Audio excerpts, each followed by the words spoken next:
Long, long ago, in the wilderness of the Bhutanese forests, the signs of winter were everywhere.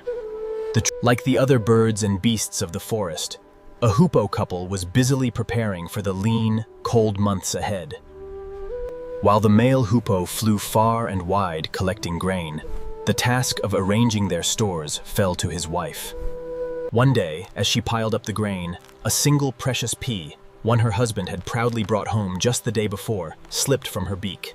A moment's carelessness can cost dearly in the mountains. Oh no, my beloved's pea. She tried and tried, but the pea was too deep even to see. By the end of the day, her beak was raw. At dusk, when the birds came home to roost, the male hoopoe returned with his day's collection, proud of all he had gathered.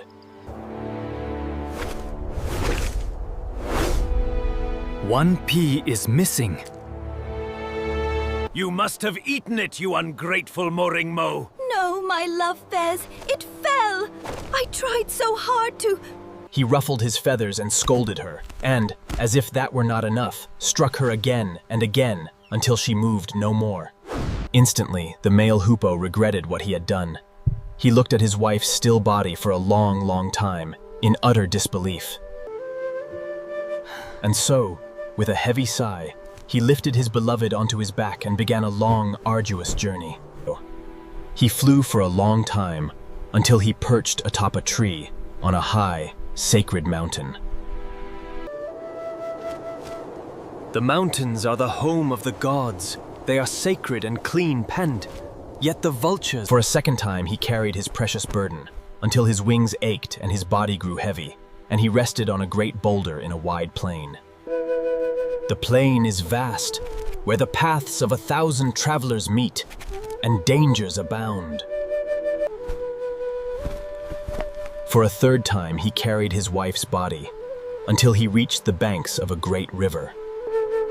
The river flows swiftly, carrying everything with him.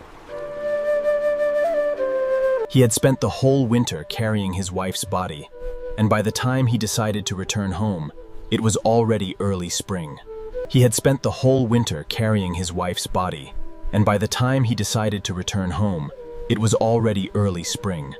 Worn out from his long, unsuccessful journey, he feebly laid his wife's body down on the rock before their nest and looked inside. The single pea that had fallen into the crevice had taken root and grown, flowering until it filled their entire nest. Overcome with remorse and exhaustion, he fell down beside the body of his wife, and there, beneath the flowers, the two hoopoes lay together at last. Spring returned to the forest, as it always does. The flowers that grew from a single lost pea remained. And so goes an old tale from the mountains of Bhutan, of patience lost too quickly,